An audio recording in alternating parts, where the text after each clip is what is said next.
ingin ku turut, ya Tuhanku, ya Yesusku. Karena semua dosa-dosaku Kau tebus dengan darah-Mu.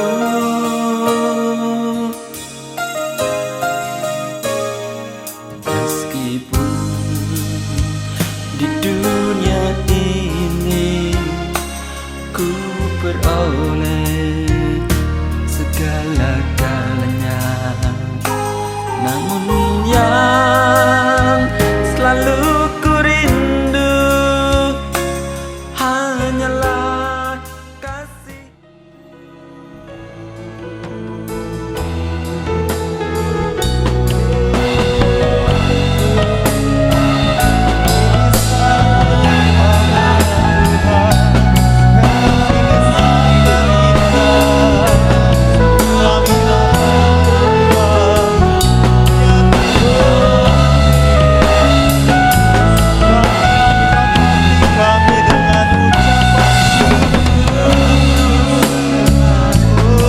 Terima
berdiri, kita mau sambut kebenaran firman Tuhan pada pagi hari ini. Kita angkat ref kita. Sembah Kau, ya Allahku, ku tinggikan nama-Mu selalu. Tiada lutut tak berteduh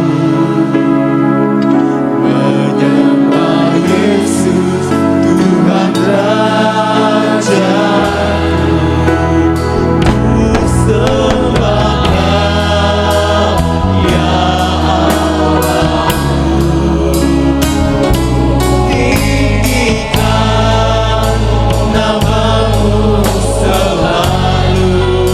Semua lidah kan berpaku, Engkaulah Yesus Tuhan Raja. Sekali lagi kita mau sama-sama katakan, ku sembah. Pada hambanya tinggikan nama-Mu selalu. Tiada lutut tak berteduh menyembah Yesus Tuhan Raja. Ku sembah Kau, ya Allahku, tinggikan nama-Mu selalu. Semua lidah kan mengaku, Engkaulah Yesus Tuhan Raja. Engkaulah Yesus Tuhan Raja.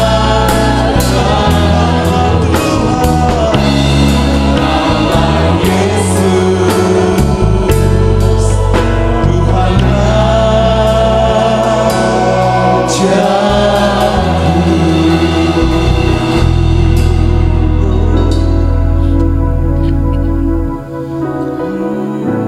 Ya Tuhan, inilah pujian, ucapan syukur, persembahan yang keluar dari dasar hati kami yang paling dalam, dengan tulus, dengan jujur, bahwa sesungguhnya Engkau adalah Tuhan Allah dan Raja.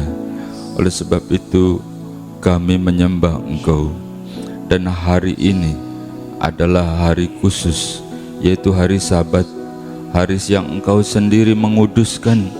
Setelah 6 hari kami bekerja, dan hari ini Engkau katakan Engkau ingin bertemu dengan umat-Mu untuk memberkati, untuk memberikan kekuatan yang baru. Padahal sesungguhnya kami yang butuh Engkau Tuhan. Dan hari ini Engkau memberikan kami kemenangan, karena Engkau berikan kami kesempatan untuk ada di dalam rumah-Mu. Seperti Raja Daud berkata, adalah lebih baik 1 hari di pelataran-Mu Tuhan, daripada 1000 hari di tempat lain. Bertemu dengan Engkau adalah sesuatu, karena Engkau adalah yang paling tahu, yang paling mengerti. Engkau yang paling peduli tentang hidup kami.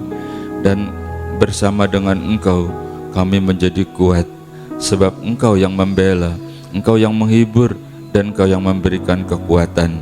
Kalau hari ini kami masih ada dengan tubuh yang sehat dan diberkati, masih ada tempat tinggal untuk berteduh, masih ada rezeki untuk kami makan, masih ada sanak saudara keluarga yang mengasihi, dan semuanya ini adalah anugerah yang Kau berikan kepada kami.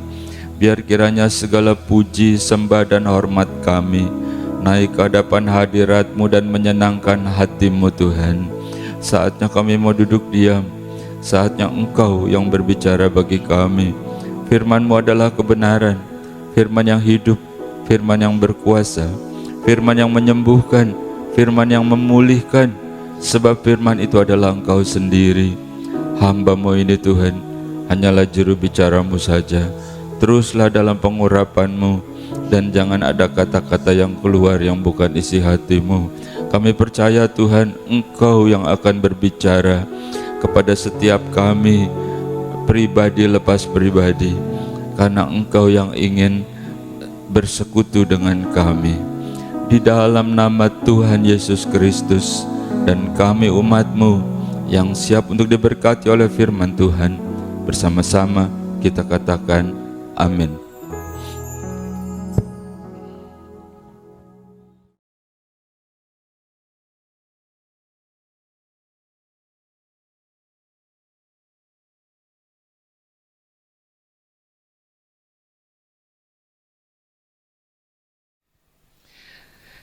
Selamat berjumpa kembali Bapak Ibu saudara-saudara yang terkasih.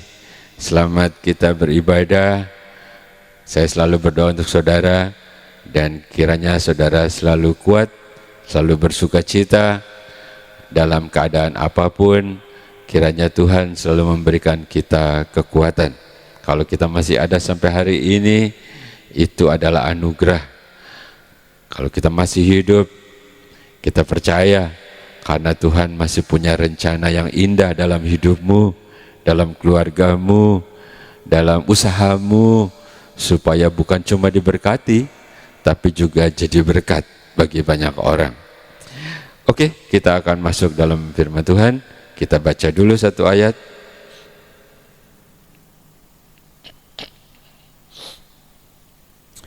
Mazmur pasal 150 ayat yang pertama. Demikian firman Tuhan. Haleluya, pujilah Allah dalam tempat kudusnya, pujilah Dia dalam cakrawalanya yang kuat.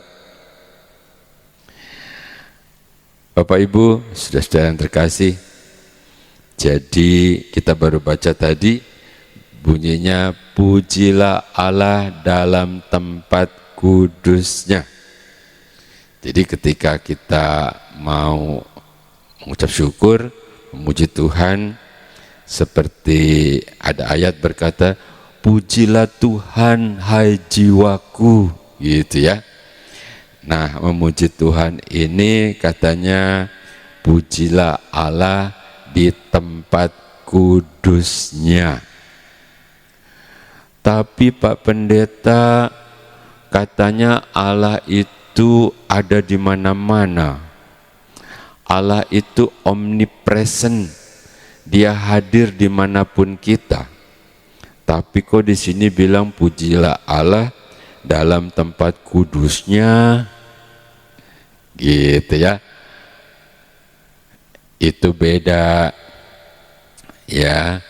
Kalau Allah hadir di mana-mana itu, contohnya waktu engkau lagi kepepet, ya, engkau udah mau ketabrak nih ya, darah Yesus tolong, nggak ketabrak, gitu. Lagi kepepet tuh namanya Yesus hadir. Tapi ini dalam keadaan khusus, di mana engkau berkata pujilah Tuhan hai jiwaku, aku ingin memuji Tuhan. Lalu Tuhan bilang ada tempatnya, tempat kudus. Pujilah Tuhan di tempat kudusnya. Kata pemazmur bilang di tempat kudusnya, nya itu adalah di tempat kudusnya Tuhan.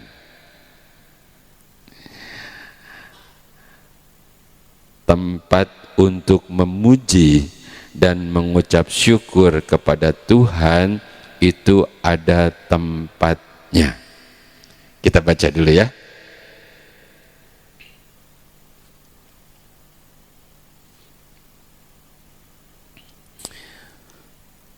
Keluaran pasal 20 ayat yang ke-24, demikian firman Tuhan. Kau buatlah bagiku mezbah dari tanah, dan persembahkanlah di atasnya korban bakaranmu dan korban keselamatanmu, kambing dombamu dan lembu sapimu. Pada setiap tempat yang kutentukan menjadi tempat peringatan bagi namaku. Aku akan datang kepadamu dan aku akan memberkati engkau. Bapak Ibu Saudara-saudara, Allah menyuruh Musa. Allah menyuruh Musa, kau buat satu tempat, lalu kau tentukan di mana tempat itu, tempat engkau mengucap syukur, tempat engkau bawa persembahan, korban bakaran, kambing, domba. Ya zaman itu kan begitu ya, dan lain-lain. Jadi kau buat suatu tempat yang kau tentukan, lalu engkau kuduskan, artinya jangan sembarangan gitu ya, engkau kuduskan, lalu aku akan datang, aku akan memberkati engkau, dan itu menjadi tempat peringatan bagiku, kata Tuhan. Pantaslah kalau kita baca tadi, memuji Tuhan di tempat kudusnya. Jadi dulu pun Tuhan udah nyuruh Musa, kau buat suatu tempat. Kalau sekarang mungkin kalau kita terjemahkan adalah tempat ibadah. Suatu tempat yang ditentukan, dikuduskan, kalau perlu ditahbiskan gitu ya sama hamba-hamba Tuhan yang senior gitu. Lalu tempat itu dikuduskan, lalu Tuhan akan berhadirat, dan tempat itu menjadi tempat untuk umatnya mau berdoa, mau memohon, atau mau mengucap syukur, atau mau bawa korban sembelihan, korban syukur, dan lain-lain. Jadi itu kata pemazmur, pujilah Tuhan di tempat kudusnya. Bapak Ibu saudara yang terkasih, saya pernah berbicara sama seorang pemuda. Pemuda itu KTP-nya sih Kristen, tapi dia nggak tahulah, apa mungkin kecewa, apa mungkin ditinggalin pacarnya gitu. Pokoknya dia itu sudah mundur. Waktu saya berbicara, ya tentunya saya selalu membangkitkan semangatnya untuk kembali ada dalam satu ibadah. Lalu dia bilang gini, saya tidak mau kalau beribadah bukan di gereja. Loh, kenapa? Saya cuma mau ibadahnya di gereja. Kalau di mall, apa di tempat-tempat yang lain, saya tidak mau. Lalu saya jelaskan ya bahwa di tempat apapun kalau itu sudah ditetapkan, dikuduskan, ditahbiskan, lalu Tuhan akan hadir. Saya bilang begitu. Jadi ibadah itu memang tempat, tapi bukan tempatnya. Yang penting kan hadirat. Apakah mau di gedung, apa di mall, atau di kolong jembatan sekalipun, kalau Tuhan hadir, ibadah itu adalah ibadah yang diberkati. Saya berusaha untuk mengembalikan pengenalannya. Jadi ada yang berpikir seperti itu. Itu sebabnya tadi dibilang tentukan suatu tempat gitu ya. Tempat itu diperuntukkan di mana bagi umatku beribadah, dikuduskan. Artinya di tempat itu jangan sembarangan gitu ya. Seperti mimbar ini kan tentu tidak boleh sembarangan. Cuma firman yang bisa disampaikan dari mimbar Tuhan. Jadi kalau sudah dikuduskan, bahkan ditahbiskan juga, lalu Tuhan akan hadir dalam suatu hadirat. Dan umat Tuhan itu akan diberkati. Dia mau berdoa, dia mau minta kesembuhan, dia mau bawa korban syukur karena bernasar. itu di tempat kudusnya. Itulah tempat kudus Tuhan. Dulu Musa juga udah disuruh. Salomo juga ada contohnya. Salomo, coba kita baca ya.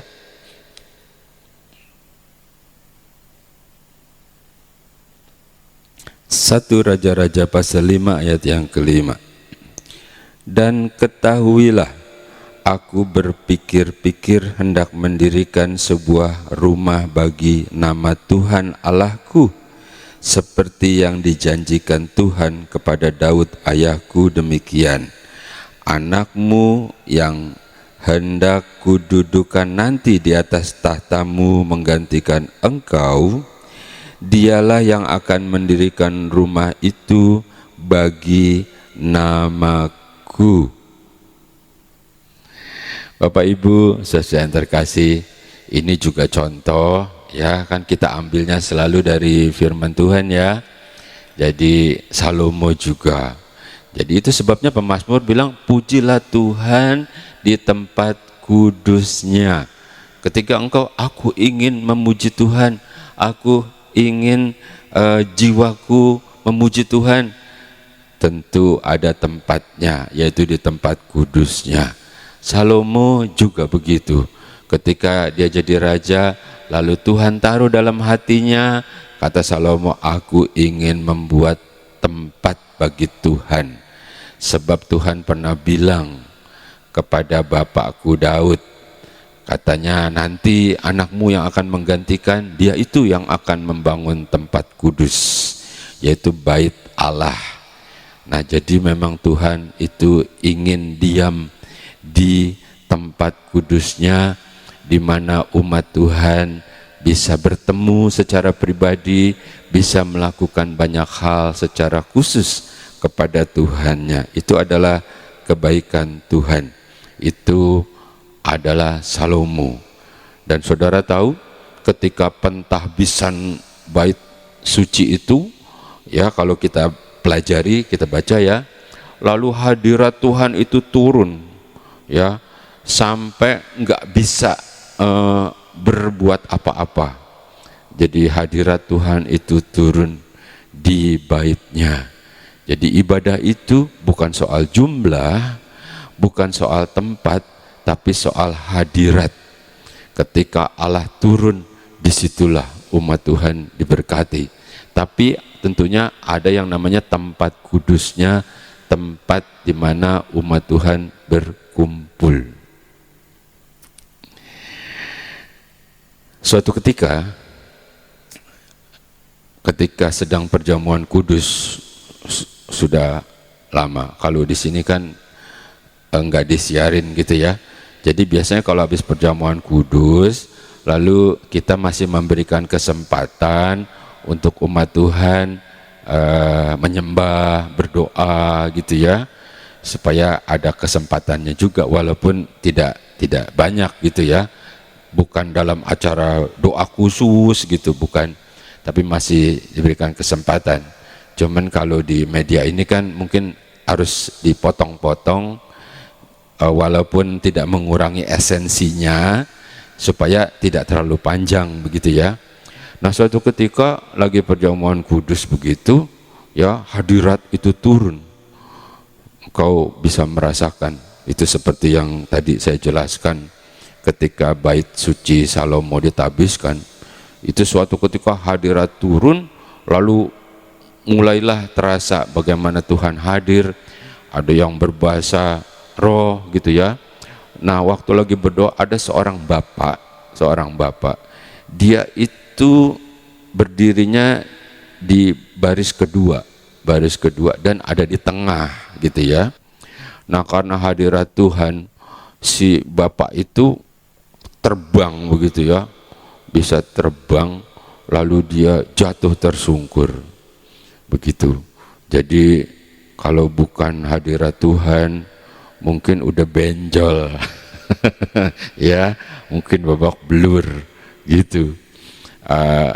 Dulu ya itu kan altar call gitu ya, altar call, wah jatuh gitu kalau hadirat Tuhan. Bukan dibuat-buat, saya tahu, saya saksinya. itu jatuh. Jadi saya seringkali suruh seorang bapak, saya bilang gini, Pak tolong kalau mau sedang mendoakan gitu ya, tumpang tangan, Bapak tolong jagain di belakangnya.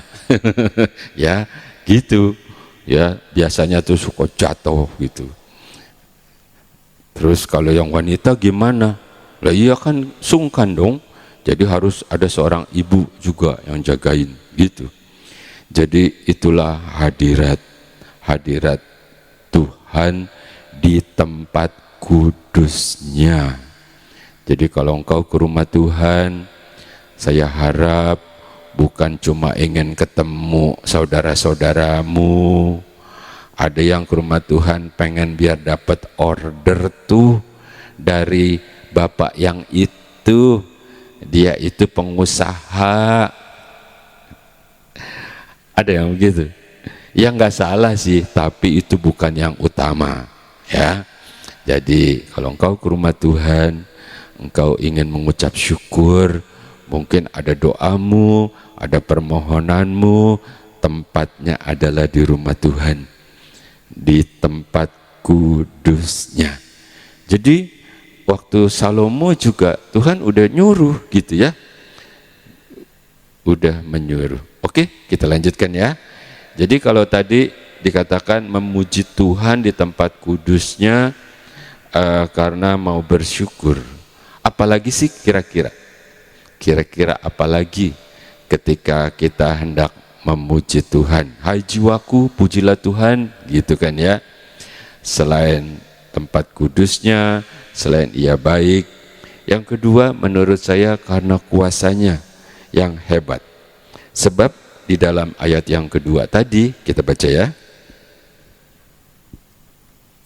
Mazmur 150 ayat yang kedua, pujilah Dia karena segala keperkasaannya, pujilah Dia sesuai dengan kebesarannya yang hebat. Bapak Ibu saudara yang terkasih, jadi pemazmur bilang tadi pujilah Tuhan di tempat kudusnya, lalu ayat yang kedua dikatakan pujilah Tuhan karena kuasanya yang hebat. Halo, nggak usah diuraikan panjang-panjang deh ya. Saya harap engkau sendiri sudah mengalami, ya jangan tunggu mengalami yang dahsyat-dahsyat gitu ya, yang berat-berat. Enggak, dari yang sekecil-kecilnya pun Tuhan itu peduli kepadamu. Jangan tunggu sakit udah mau mati, Pak Pendeta hidup lagi nih. Ya kenapa emangnya? Ya nggak apa-apa toh, tapi nggak harus tunggu yang begitu. Jadi engkau harus merasakan bahwa kuasa Tuhan itu sangat hebat, ya. Nggak usah diuraikan toh, engkau rasakan. Ya engkau masih ada berapa banyak mujizat yang sudah Tuhan lakukan dalam hidupmu, dalam keluargamu, dalam bisnismu, ya sepanjang usiamu. Kalau istilahnya tuh ya, perahu kehidupanmu itu kan sedang berjalan ke seberang toh. Nah berapa banyak gelombang yang sudah engkau lewati. Gelombangnya kadang-kadang begitu besar, kadang-kadang terasanya berat, tapi pertolongan Tuhan, perahu kehidupanmu nggak tenggelam, gitu ya. Engkau tetap terus berjalan. Apakah ada gelombang? Apakah pada saat teduh, ada saat damai sukacita, sama saja dalam perlindungan Tuhan. Jadi kita renungkan ayat yang kedua, karena kuasanya hebat. Lanjutkan lagi, lalu bagaimana caranya untuk bersyukur dan memuji Tuhan menurut Mazmur pasal 150 ini, ya kita baca ya. Mazmur 150 ayat yang ketiga mulai. Pujilah Dia dengan tiupan sangkakala, pujilah Dia dengan gambus dan kecapi, Pujilah Dia dengan rebana dan tari-tarian. Pujilah Dia dengan permainan kecapi dan seruling. Pujilah Dia dengan ceracap yang berdenting. Pujilah Dia dengan ceracap yang berdentang.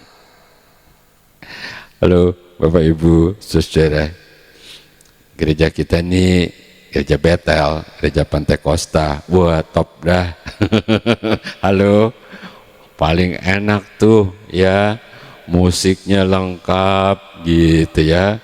Kayaknya tuh apa sih, kan pemusik-pemusik rohani juga nggak kalah loh ya. Pemusik-pemusik rohani itu bukannya pemusik-pemusik, maaf ya, bukan pemusik yang mainnya chordnya cuma 3 gitu ya, enggak. Kalau engkau perhatikan pemusik-pemusik rohani juga, wih, jempol, nggak kalah dengan pemusik dunia. Sehingga lagu-lagu puji-pujian itu bisa diramu dengan begitu indah, syairnya juga gitu ya. Dan itu memang dianjurkan ya, dengan alat-alat musik, juga dengan tari-tarian. Kalau yang memang memungkinkan ada tari-tariannya, itu juga indah.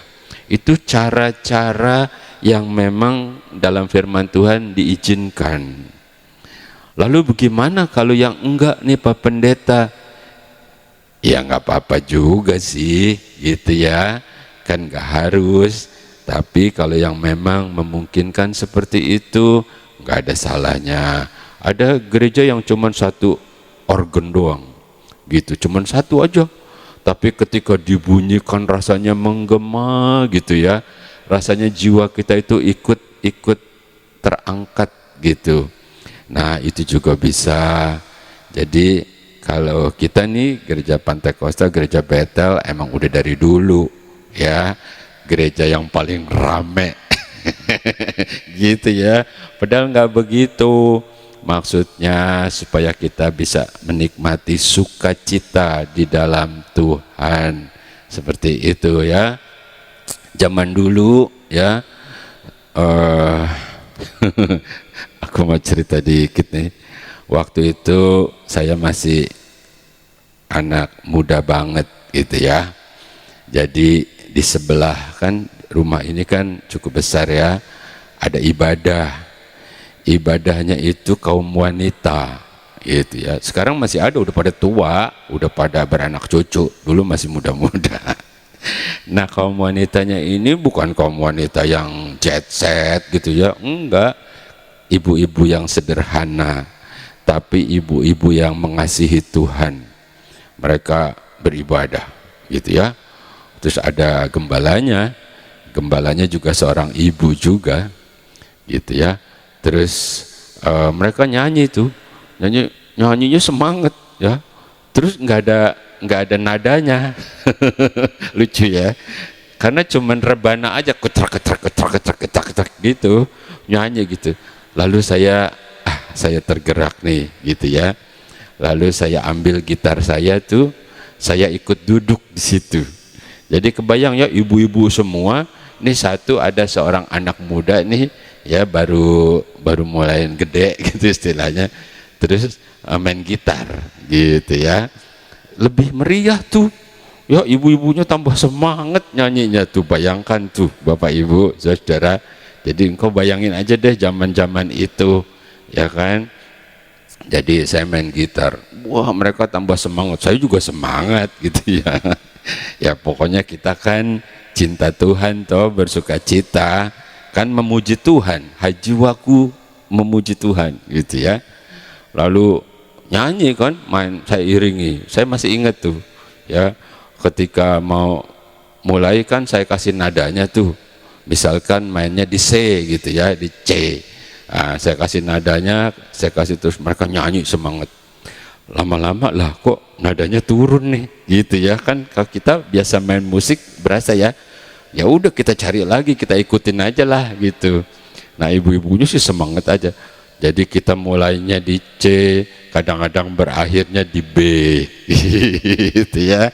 Tapi tidak mengurangi rasa sukacita, kita tetap bersukacita. Pokoknya dengan alat-alat musik juga diizinkan, kata pemazmur ya. Kalau sekarang kan canggih deh, pokoknya ya bisa menikmati. Jadi bagaimana caranya memuji Tuhan?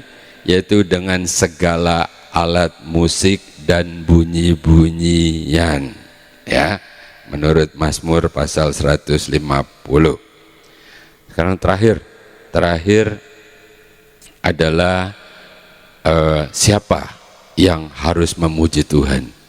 Jadi ayat yang ke-6 kita baca, dikatakan biarlah segala yang bernafas memuji Tuhan. Ayat yang ke-6 yang terakhir, siapa yang memuji Tuhan? Segala yang bernafas. Kalau engkau masih bernafas, nafas toh, kau harus memuji Tuhan.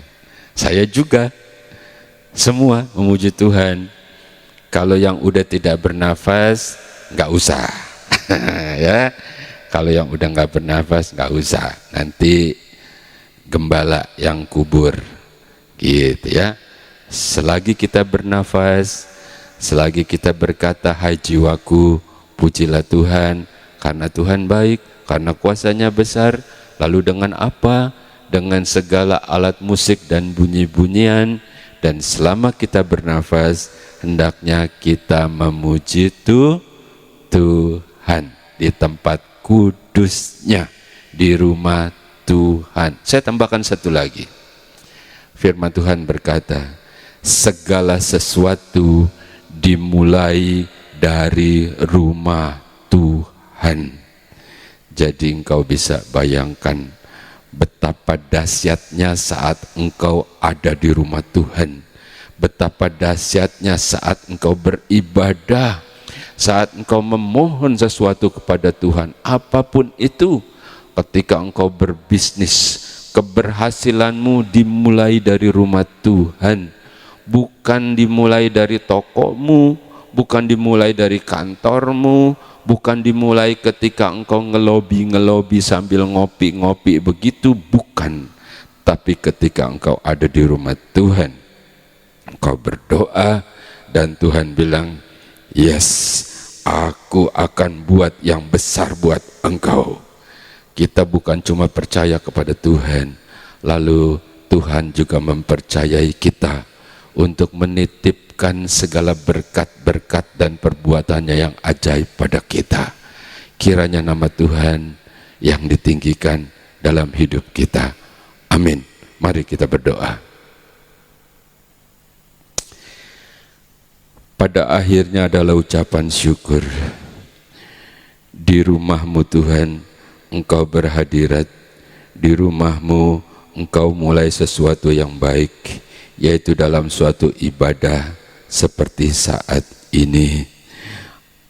Sesungguhnya kami ini tidak layak menerima segala kebaikan-Mu, tetapi hanya oleh sebab kasih-Mu Tuhan, dan Engkau mempercayai kami untuk melakukan hal-hal besar, dan itu pun karena kekuatan-Mu semata-mata. Biar kiranya firman ini menjadi rema dan menjadi kekuatan, dan kami terus melangkah bersama dengan Engkau. Kami percaya Tuhan, firman itu tidak kembali dengan sia-sia.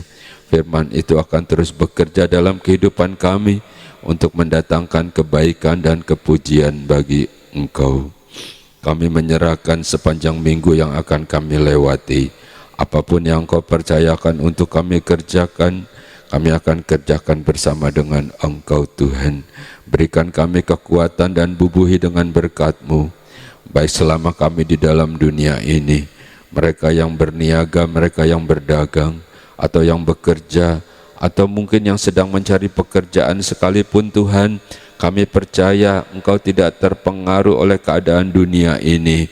Demikian juga yang sudah tidak bekerja, yang sudah pensiun Tuhan, Engkau berikan kesehatan, Engkau berikan umur panjang. Berkati anak-anaknya, berkati mantu-mantu sampai cucu-cucunya Tuhan. Engkau cukupi dengan cara-Mu yang ajaib. Terima kasih buat hari ini. karena Engkau masih memberikan kami kesempatan dalam suatu ibadah. Kami percaya Engkau sedang bekerja dan memberkati kami. Berikan kami kekuatan sampai kami melihat kemuliaan-Mu.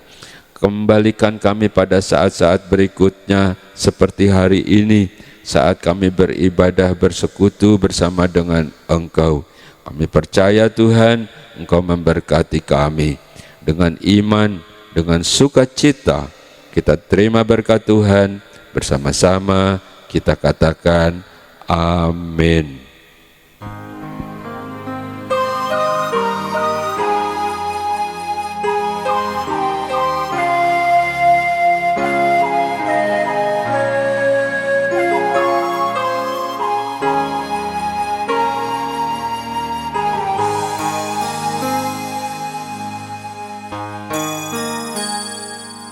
Engkaulah ingin ku turut, ya Tuhanku, ya Yesusku.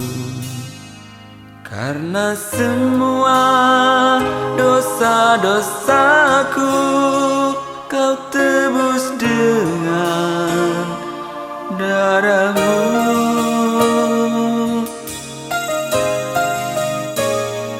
Meskipun di dunia ini ku peroleh segala-galanya, namun yang selalu ku rindu hanyalah kasih-Mu Tuhanku.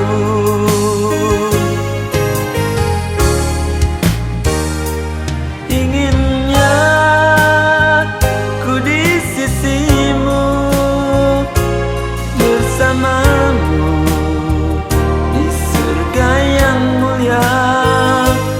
Hidupku beserta jiwaku damailah dalam genggaman-Mu.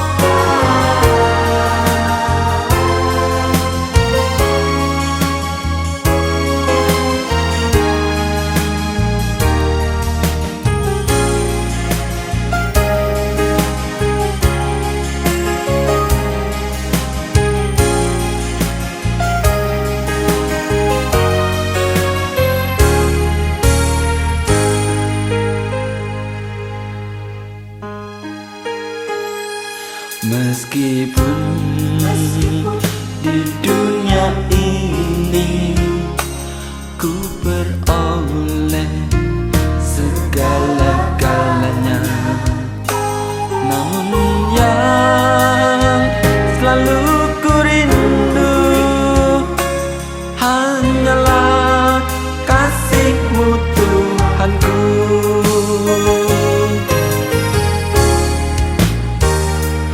Inginnya ku di sisi-Mu, bersama-Mu di surga yang mulia. Hidupku beserta jiwaku damailah dalam genggaman-Mu.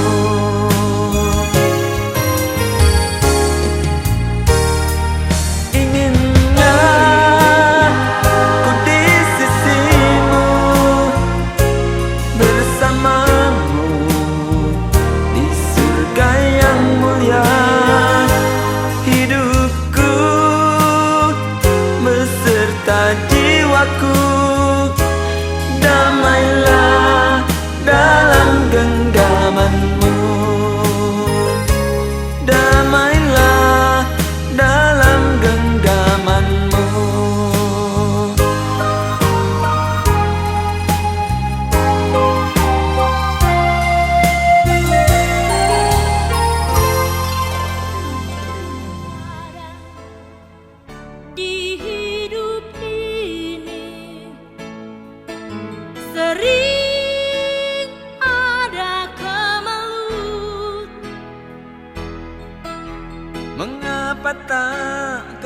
padanya, kau sampaikan segalanya, pastilah terhibur hati.